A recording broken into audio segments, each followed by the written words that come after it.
So good morning from Enniglyn and Churchill Park, north of Caerphilly, kind of part of Caerphilly. Next up in that direction is Llanbradach, that way is Aber.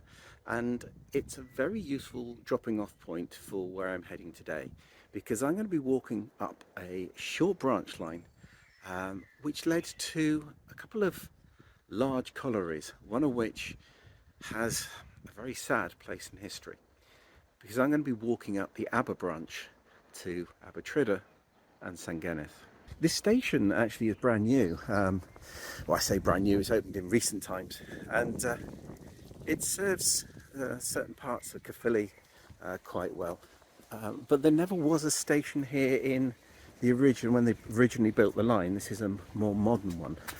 But what was here was sidings from the Barry Railway. And as a result of that, there is a very nice little underbridge, which I will show you as we head out the station. There we go, modern overbridge with the original abutments. This would have been a footpath headed up here, and on the right was sidings, as I say, for the Barry Railway Company, which is still there today, called the Caerphilly sidings. I'm going to explore those at some point, because there may be some different things up there to have a look at. But for now, a little bit of a march as I go on to my first stop on the line. First station on the line, Pennyroyal, would have been a single track station. As I said earlier, the only passing places were Abertriddwr and the terminus at Senghenydd. But you can see there's a road down there, and the line would have disappeared off down in that direction. It's now all industrial estates, and there isn't a shred of evidence to show that there was a railway here. In fact, there's a car wash there, which was built on where the railway bridge originally was. But this is where we join the railway, or the track bed, the railway proper, heading down this small hill, and behind me no evidence whatsoever of that railway bridge, everything completely filled in. But from here on in, we are on the track bed. We are in Rumney Railway territory.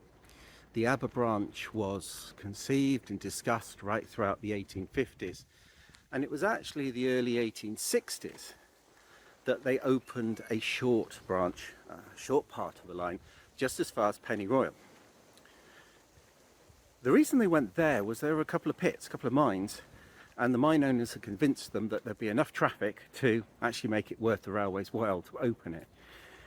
But before they continued north up towards Abertriddwr and Senghenydd, they needed some reason to go there. You see, these weren't the days when you built for passengers, these were the days when you built for coal, for freight, and that's exactly what they wanted to do.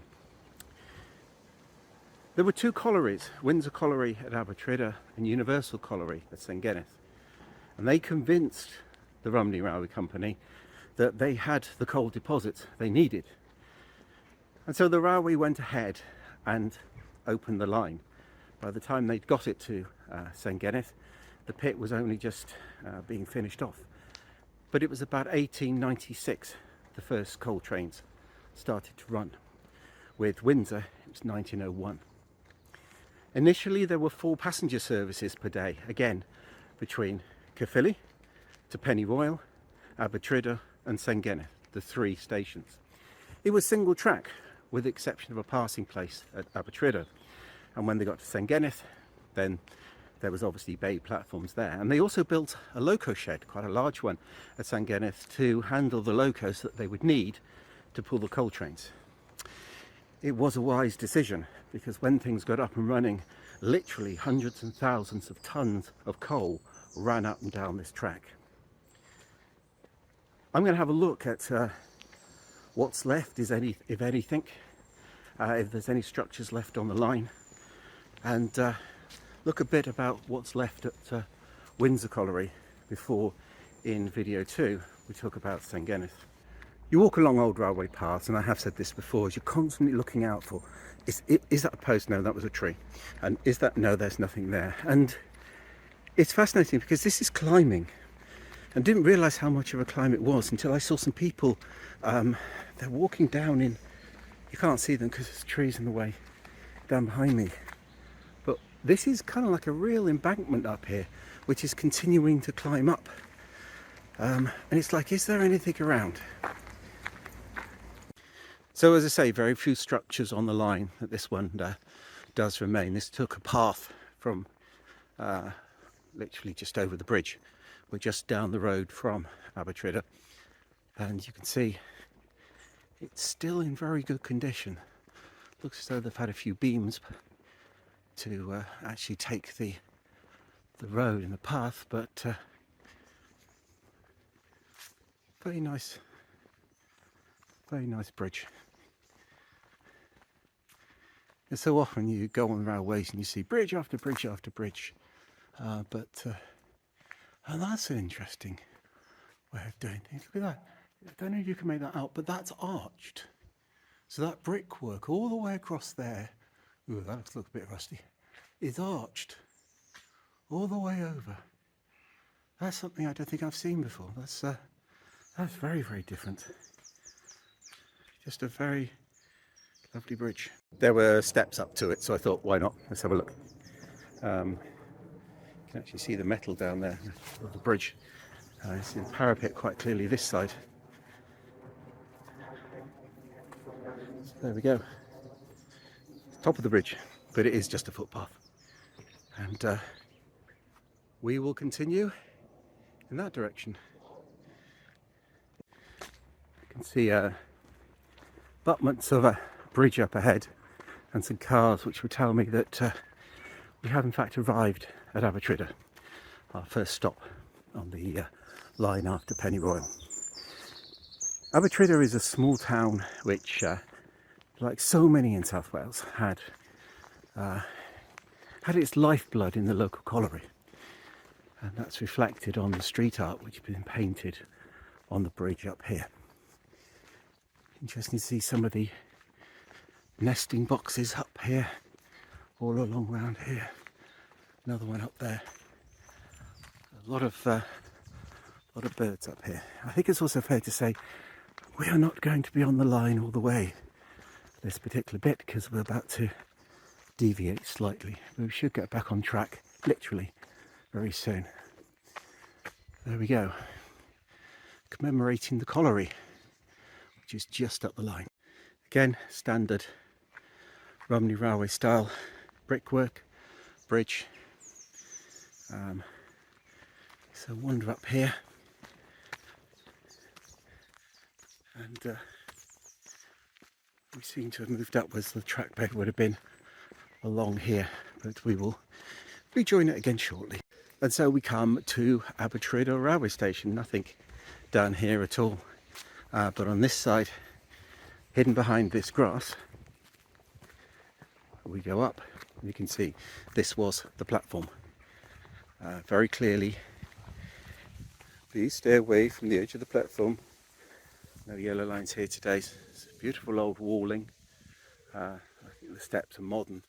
Would have been the way down here. And to say, passing loop on the way up towards Senghenydd. Very defined relic.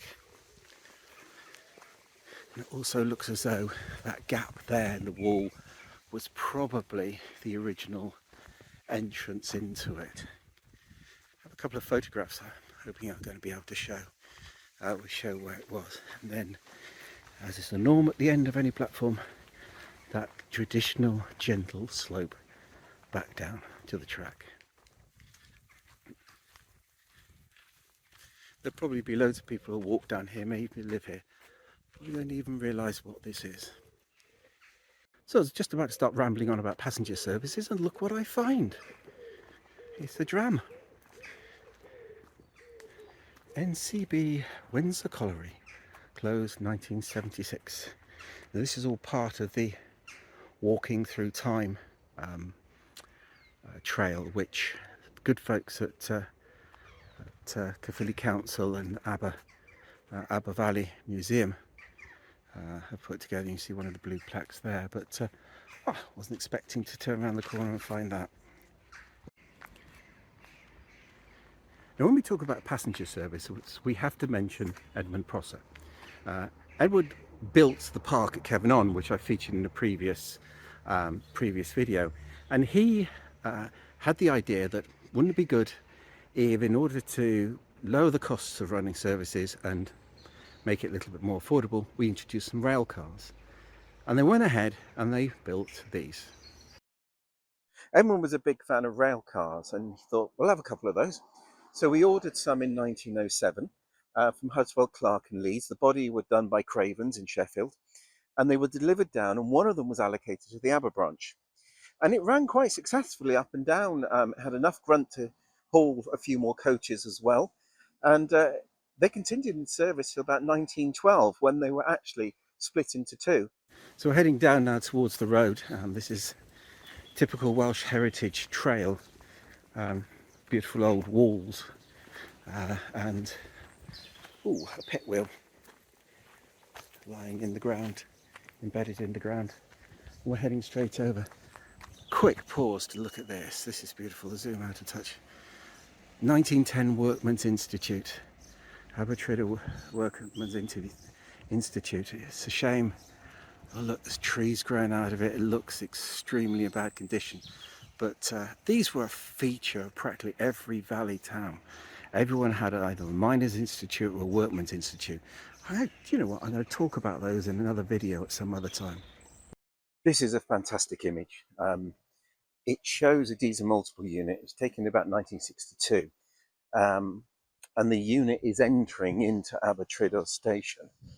And you can see in the background that Workmen's Institute in its heyday. And over to the left, the viaduct, the unit is coming over, which is no more. And in the background, Windsor Colliery. I do not like hills in any way, shape or form, no matter how shallow they are. But if you look at the gradient of that, you can see no train is going to come chuffing up that load of empties. So this would have been, I'm pretty sure, the end of Abertriddwr Viaduct. And the path continues up this way, but then starts to split off, because we are now getting very close to what was the lifeblood of Abertriddwr, and that was Windsor Colliery. So we're taking a bit of a deviation around what was the colliery. The railway would have continued straight on at that point, but there's no path through. We will hook up with it a little bit later, but this takes us around the edge of, as I said, what was the lifeblood of Abertriddwr, which is Windsor Colliery. So Windsor Colliery was, as I say, a major employer in the village, and continued right through to 1974, when they knocked through into nearby Nantgarrow Colliery. And that was really one of the reasons why the line closed.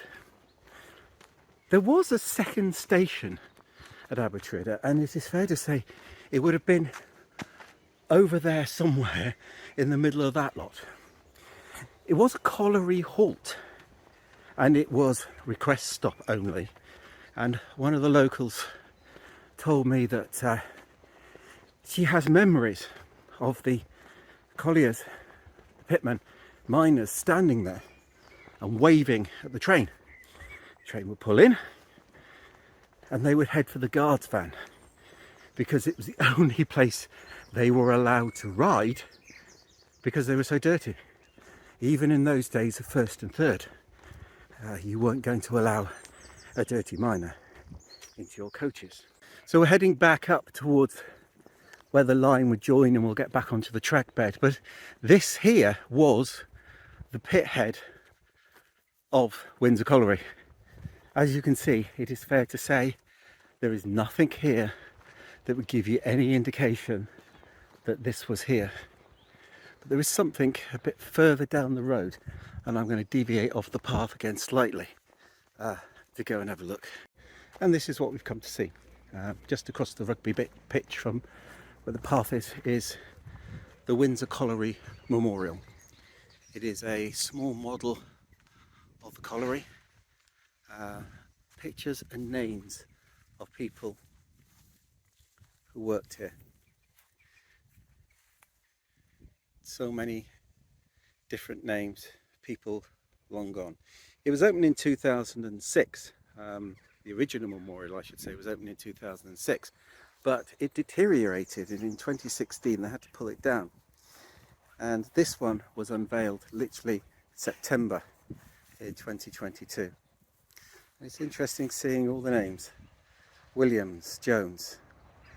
But there's a rando. There's very interesting surnames. You will find perhaps one or two of Italian descent in here. The reason for that, I'll tell that story on another occasion.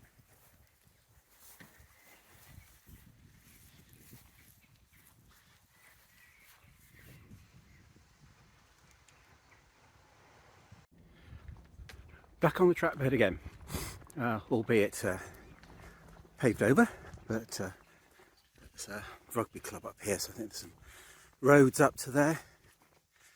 And our next stop is Senghenydd, just on the outskirts of Senghenydd, and I say about sort of original buildings and whatever, so there's a nice little culvert here, but you can see where the top stones have gone, and long gone by the looks of the moss, and the metal spikes sticking up which were there to hold them in place. We're climbing again, which would indicate to me we're off the track bed. In fact, I think it probably was over there somewhere, but this gradient was one that certainly trains wouldn't have come up, and bobs shouldn't be allowed to climb these as well. However, I am. And we approach Senghenydd. Senghenydd was the last station on the line, and as I mentioned before, it was 2 platforms. And there was an awful lot of sidings and a big engine shed for the engines of the colliery. As we come through this cycle gate, we come out onto the original bridge.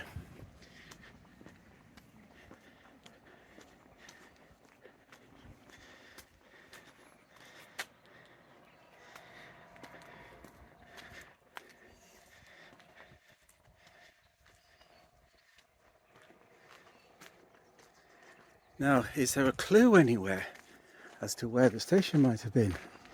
Well, kind of yes, because that row of houses there is called Station Terrace, and you can see everything has been built on right the way to the right, completely built over, nothing left to see. When Universal Colliery closed in the 1920s, it took a massive hit on traffic coming down the Aber branch, and the station itself became a shadow of its former self. All the sidings were cut right back, and you can see this image taken in the 1950s of a very, very simple station. In the background, you can see the derelict remains of the colliery. In the late 1950s, around about 1958, they decided, oh, let's put some DMUs on this service, see if it make it more cost effective, but it wasn't enough. And in 1964, the timetable passenger traffic was removed. And this shows a great image of the DMU sitting in Senghenydd station. If you look up on the left, you can see that row of houses again. That's the one that I pointed out, Station Terrace. So we can get some bearings on where this was all actually taken. Coal trains, however, continued to flow from the Windsor Colliery. The line was cut back there, but they used to leave the Aber Valley, go down through Penrose Junction and down the big hill, which I featured in a previous video, to Taft's Well, and then on down to Rada. At Rada, the engine would run round and drag the trains back up through Taft's Well and up to Nant Garreg to the coking plant. This image shows a brand new SX Works Class 37 doing just that. However, as I mentioned previously, a tunnel was built between Windsor Colliery and Nant Garreg Colliery, about 3/4 of a mile long, which meant there was no need to take the coal out of the Windsor pithead, and the coal train ceased. In 1976, the last one ran, and a few specials were run in 77 just to take the old locomotives from the colliery up to another place, and that was it. Rail traffic ended in the Aber Valley. But there is more of the story to tell. It's just a little patch of green, but up there is the other end of Station Terrace, and the railway would have been down here. The station down behind those trees, But it's the lines that continued, which were the reason, or one of the reasons this line was built in the first place. Because behind me, where again they've built a school, was Windsor Colliery, and that was the end of the line. And in part 2, I'm going to tell the story of the colliery and why it's entered into history for all the wrong reasons.